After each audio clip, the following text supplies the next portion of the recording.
Student, welcome back to chemistry educator point. आज हम एक नया चैप्टर सॉलिड स्टेट शुरू करने जा रहे हैं। इस चैप्टर के अंतर्गत हम ठोस अवस्था के गुण जो हैं उनके बारे में, उनके प्रकार के बारे में देखेंगे। तो इस आज के लेक्चर में हम ठोस अवस्था क्या होती है, इसके प्रकार और इसके जो दो प्रकार होते हैं उनमें अंतर जो है वो हम इस आज के लेक्चर में डिस्कस करेंगे।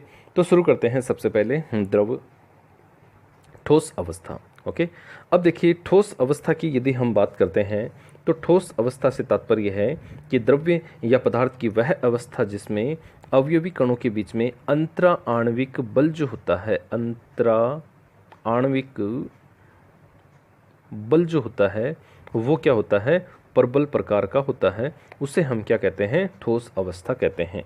यदि अंतरा आणविक बल जो है वो दुर्बल होता है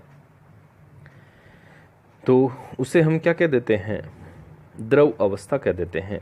और यदि गैस की बात करें तो यहाँ अंतरा आणविक बल जो है वो क्या होता है, नगण्य या फिर अत्यंत दुर्बल होता है। ओके, तो यहाँ हम द्रव और गैस के बारे में डिस्कस नहीं करेंगे, हम केवल और केवल ठोस अवस्था के बारे में डिस्कस करेंगे। तो ठोस अवस्था का मतलब है कि पदार्थ की वह अवस्था जिसमें अवयवी कणों के मध्य अंतरा आणविक बल जो है वो क्या होता है, प्रबल प्रकार का होता है।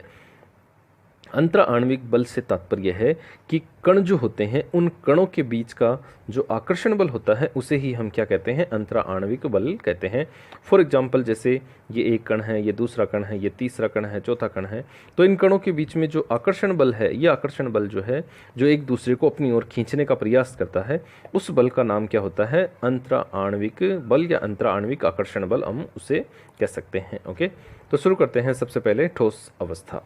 सबसे पहले हम इसकी परिभाषा यदि कहें तो जैसा कि मैंने बताया कि द्रव्य की वह अवस्था जिसमें अवयवी कण, ध्यान रखें अवयवी कण जो है वो अणु हो सकता है, परमाणु हो सकता है या आयन हो सकता है। ठीक है, तो पदार्थ की या द्रव्य की वह अवस्था जिसमें अवयवी कण जो होते हैं वे प्रबल अंतरा आणविक आकर्षण बलों द्वारा जुड़े होते हैं, जैसा कि अभी मैंने बताया, उसे हम क्या कहते हैं, ठोस अवस्था कहते हैं।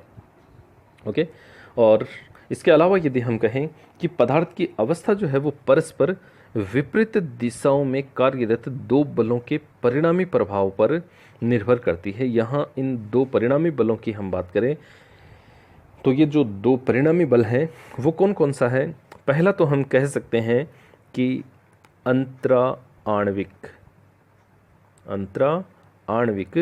आकर्षण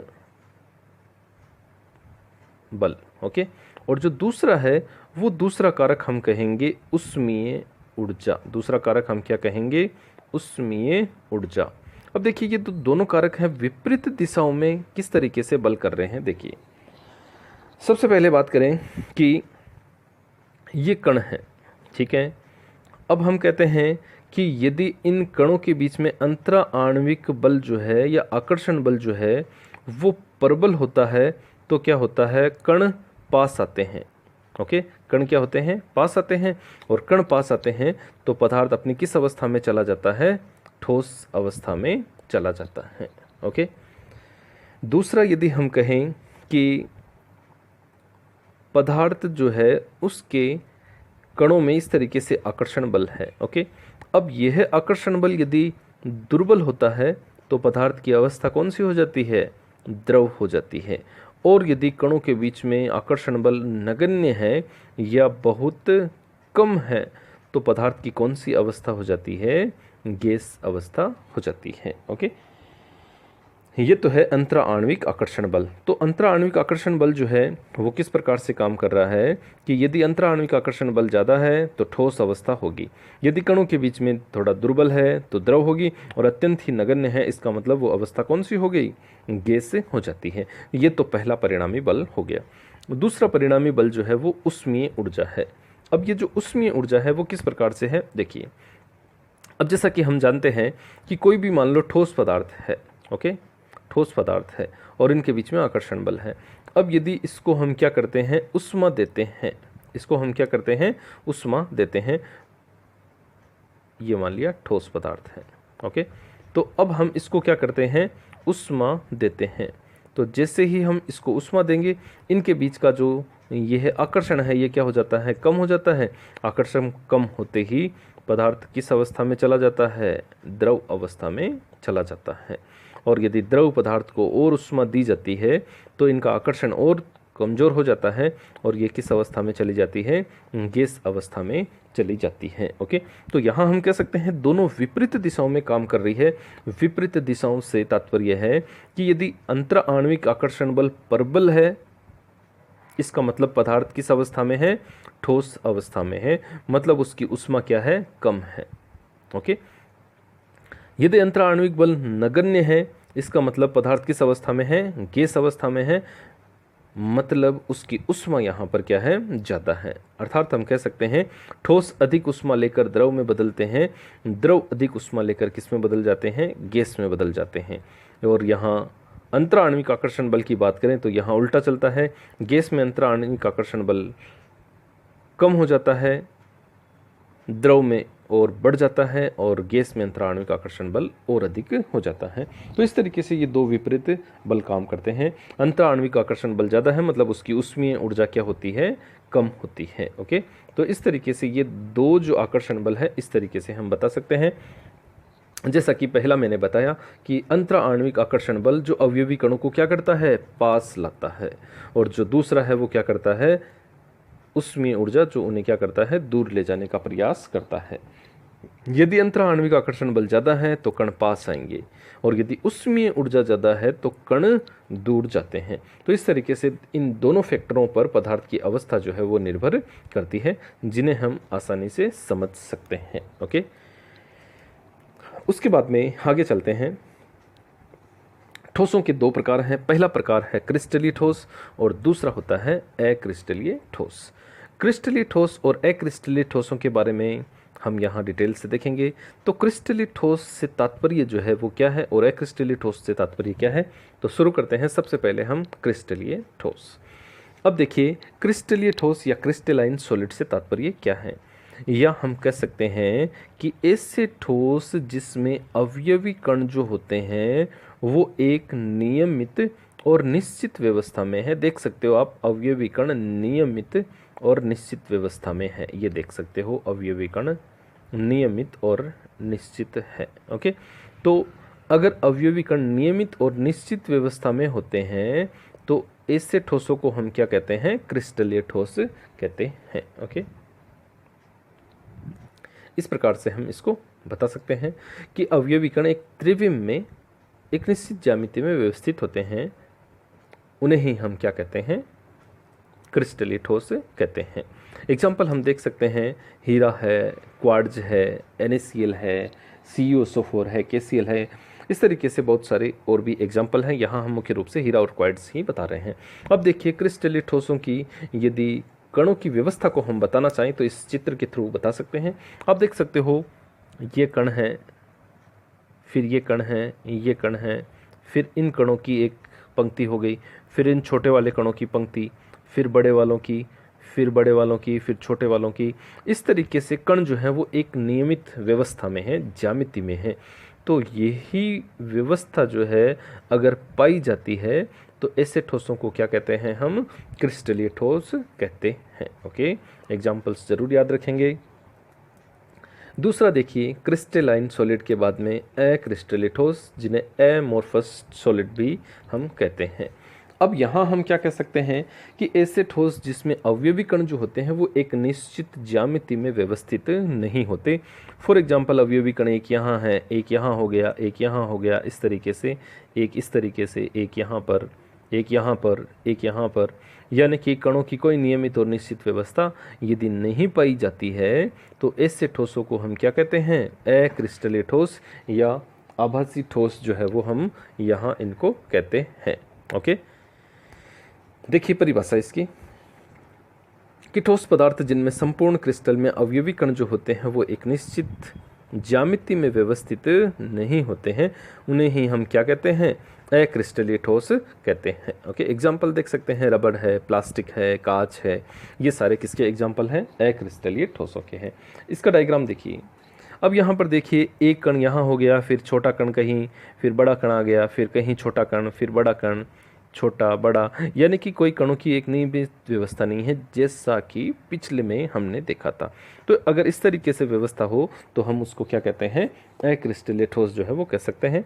यानी कि इस चित्र के माध्यम से हम अक्रिस्टलीय ठोसों की संरचना को समझ सकते हैं। ओके, उसके बाद में देखिए यहाँ अक्रिस्टलीय ठोसों में कांच जो है उसका एक, या अक्रिस्टलीय ठोस जो है उसके लिए एक मुख्य बात जो है वो क्या कही जाती है। कांच जो होता है वह एक अतिसितित या अधिसितित द्रव जो है वो होता है। ओके, कांच एक अतिसितित द्रव या अतिसितित द्रव जो है वो होता है।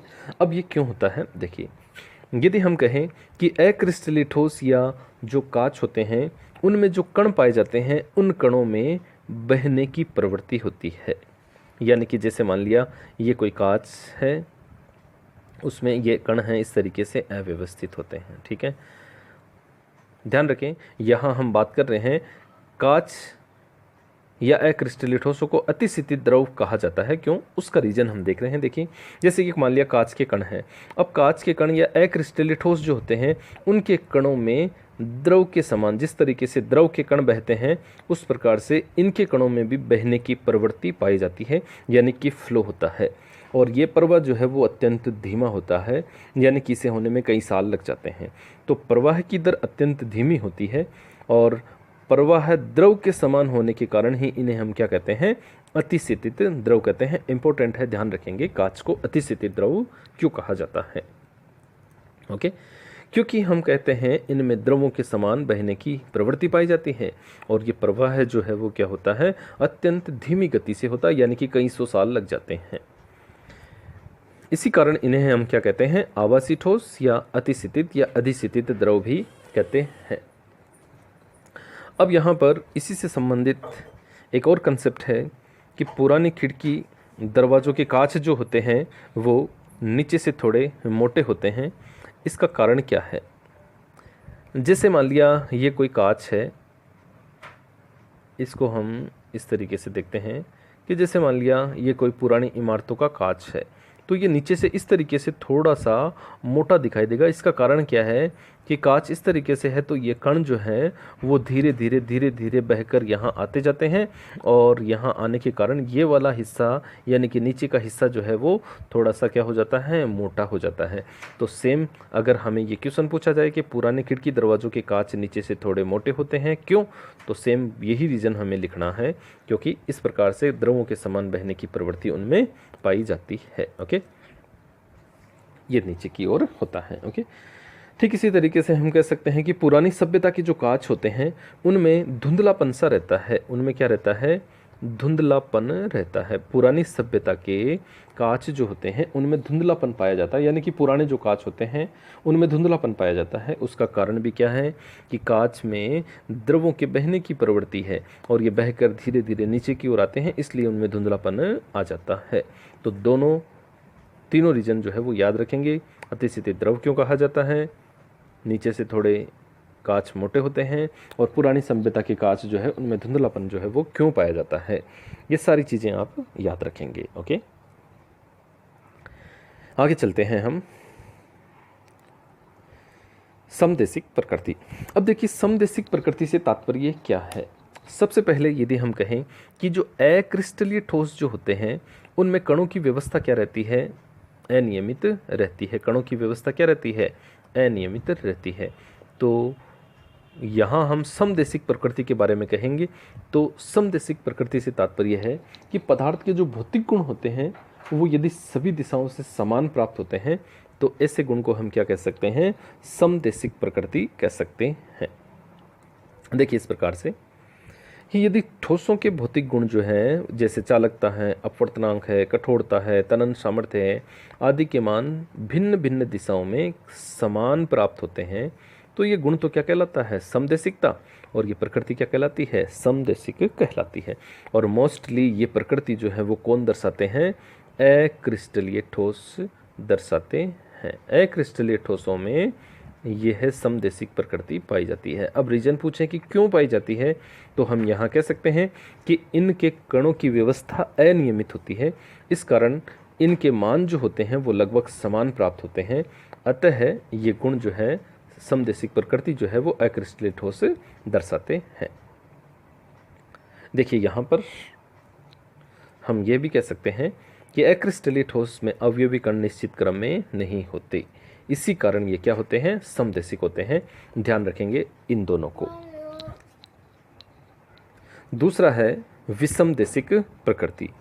अब देखिए विषमदेशिक प्रकृति की यदि हम बात करें तो यहाँ हम कह सकते हैं कि यदि अवयवी कणों के निश्चित क्रम में होने के कारण, तो विषमदेशिक प्रकृति के बारे में यदि हम कहें कि यदि भौतिक गुणों का मापन जो है वो हम अलग अलग दिशाओं से करें, जैसे मान लिया ये कण यहाँ पर हम बना रहे हैं, चलो इसको हम एक चित्र के माध्यम से ही देखेंगे। जैसे यहाँ विषमदेशिक प्रकृति की हम बात करें तो विषमदेशिक प्रकृति की हम कह सकते हैं कि यदि भौतिक गुणों के मान जो है वो अलग अलग दिशाओं से अलग अलग प्राप्त होते हैं तो ऐसी प्रकृति क्या कहलाती है, विषमदेशिक कहलाती है। ओके, ये देखिए भौतिक गुण जैसे चालकता है, अपवर्तनांक है, कठोरता है, तनन सामर्थ्य, ये भिन्न भिन्न दिशाओं में भिन्न भिन्न प्राप्त हो तो ये गुण क्या कहलाता है, विषमदेशिकता। और ये प्रकृति विषमदेशिक प्रकृति कहलाती है। और मोस्टली विषमदेशिक प्रकृति कौन दर्शाते हैं, क्रिस्टलीय ठोस दर्शाते हैं। उनका कारण क्या है, क्योंकि इनमें अवयवी कण जो है वो एक निश्चित क्रम में पाए जाते हैं, इसी कारण ये विषमदेशिक प्रकृति दर्शाते हैं। ओके, अब देखिए इसका चित्र जो है जैसा कि मैं अभी बता रहा था, देखिए चित्र में क्या होता है, ये एक क्रिस्टलीय ठोस का चित्र है। यहाँ आप देख सकते हो कि कण छोटे कण हैं, ये एक निश्चित क्रम में है, फिर बड़े क्रम कण, फिर छोटे कण, फिर बड़े कण, फिर छोटे बड़े, छोटे बड़े, यानी कि कणों का एक निश्चित व्यवस्था यहाँ पर व्यवस्थित है, यानी कि क्रिस्टलीय ठोस है। अब देखो विषमदेशिक प्रकृति कैसे हुई। अब देखो जैसे कणों को हम इस दिशा से देख रहे हैं, तो इस दिशा से देखने पर आप देख रहे हो कि एक ही लाइन में छोटे कण आ रहे हैं, ये छोटे कण आ रहे हैं, तो यहाँ पर भौतिक गुण जो है इन छोटे कणों के शो होंगे। ओके, फिर आप देख रहे इस C और D की दिशा में हम यहाँ से गुणों का मापन करते हैं, तो आप देख रहे हो एक बड़ा कण आ रहा है, फिर एक छोटा कण आ रहा है, फिर एक बड़ा कण आ रहा है, फिर छोटा, फिर बड़ा, फिर छोटा, फिर बड़ा, यानी कि कण जो हैं वो अलग अलग अल्टरनेट रूप से आ रहे हैं। तो यहाँ हम कह सकते हैं कि कणों की व्यवस्था इस तरीके से होने के कारण यहाँ पर भौतिक गुण जो होते हैं इस दिशा में अलग प्राप्त होंगे हैं और इस दिशा में भौतिक गुण अलग अलग प्राप्त हो रहे हैं। ओके, तो कणों की इस नियमित व्यवस्था के कारण भौतिक गुण जो होते हैं वो अलग अलग दिशाओं में, जहाँ A से B अलग गुण आ रहे हैं और C से D अलग आ रहे हैं। क्यों आ रहे हैं, क्योंकि यहाँ पर कणों का एक निश्चित क्रम है, यहाँ छोटे कण हैं और यहाँ अल्टरनेट छोटे बड़े क्रम चल रहे हैं।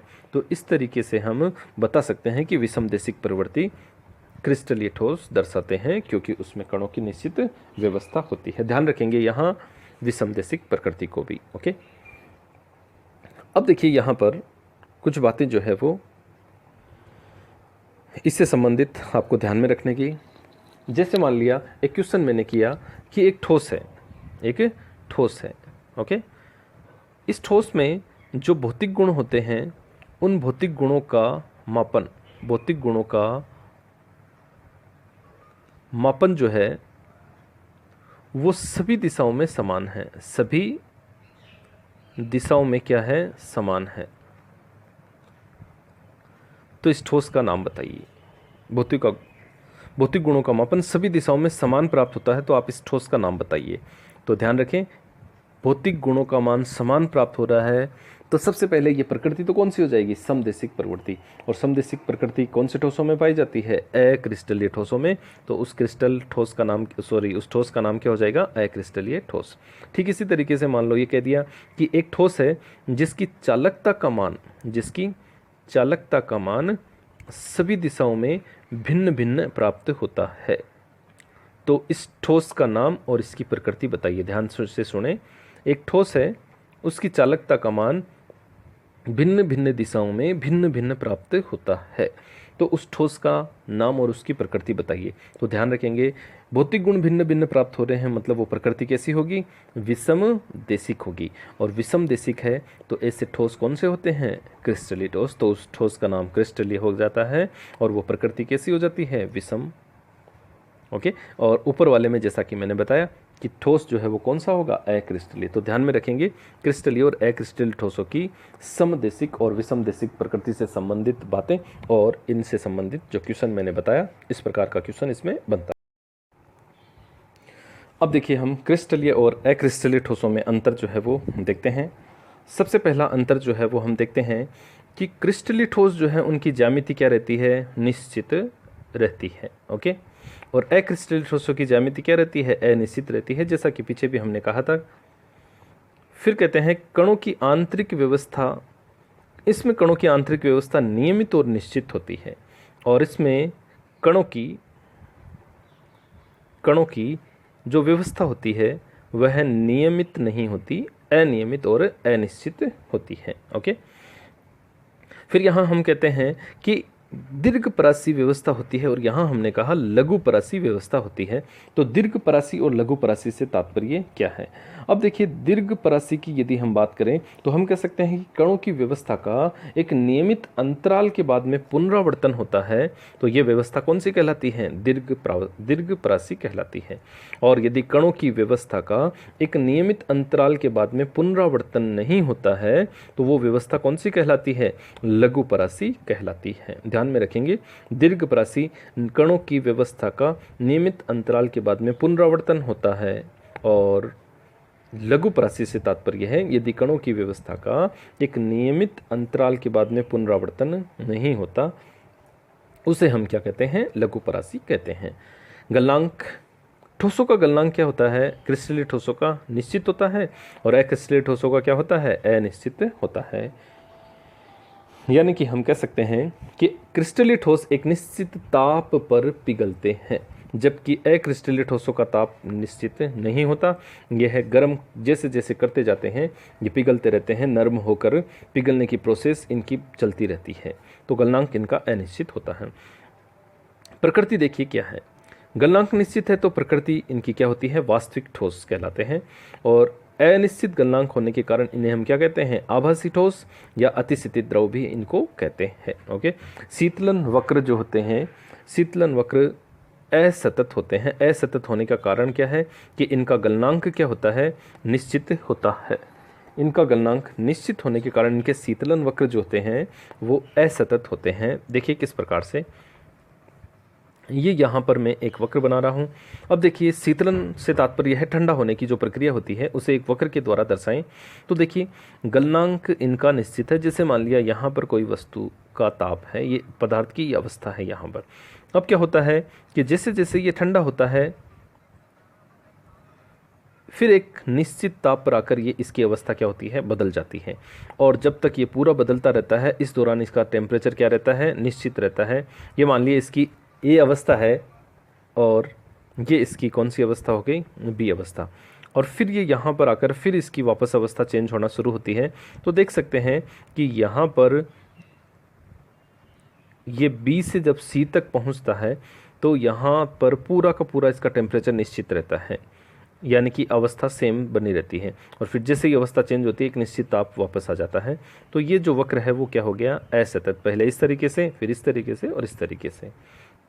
सतत तात्पर्य है कि जैसे मान लिया कोई पदार्थ यहाँ पर है, अब इसके गलनांक का कोई निश्चित मान नहीं है, मतलब गलनांक क्या है, अनिश्चित है। तो जैसे जैसे ताप कम होता जाता है इसके इस तरीके से जमने की प्रवृत्ति अलग अलग होती जाती है, या इसकी अवस्था जो है वो इस तरीके से बदलती जाती है। ओके।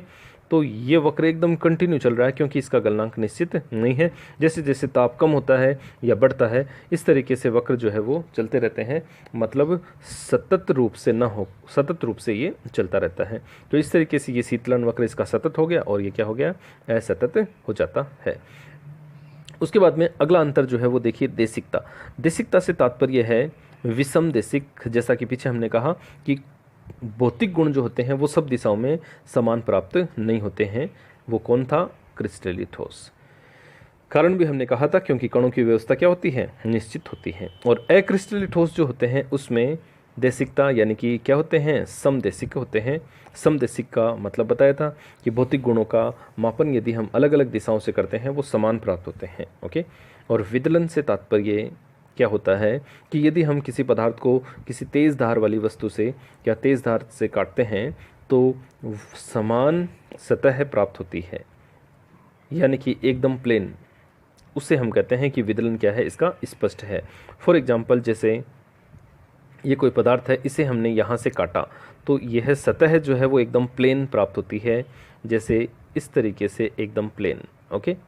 और ठीक इसी तरीके से विदलन अस्पष्ट हो, इसका मतलब है जैसे मान लिया कोई पदार्थ था अपने पास, इसको हमने इस तरीके से यहाँ से काटा तो काटने पर इसकी सतह जो है वो प्लेन नहीं होती है, ऊबड़ खाबड़ इस तरीके से प्राप्त होती है, इस तरीके से ऊबड़ खाबड़। ओके। तो विदलन का तात्पर्य है तेज धार वाली पदार्थ से काटना। ओके। तो कणों की व्यवस्था नियमित होती है, इसलिए इसमें विदलन क्या होता है, स्पष्ट होता है। और कणों की व्यवस्था अनियमित होती है, इसलिए इसका विदलन क्या होता है, स्पष्ट होता है। ओके। तो यहाँ हम इन चीज़ों को ध्यान रखेंगे। ओके। तो इस आज के वीडियो में हमने ठोस क्या होते हैं उनके बारे में देखा, और ठोस के प्रकार देखे। क्रिस्टलीय और अक्रिस्टलीय ठोस जो है उनके बारे में भी हमने यहाँ आज डिटेल से स्टडी किया।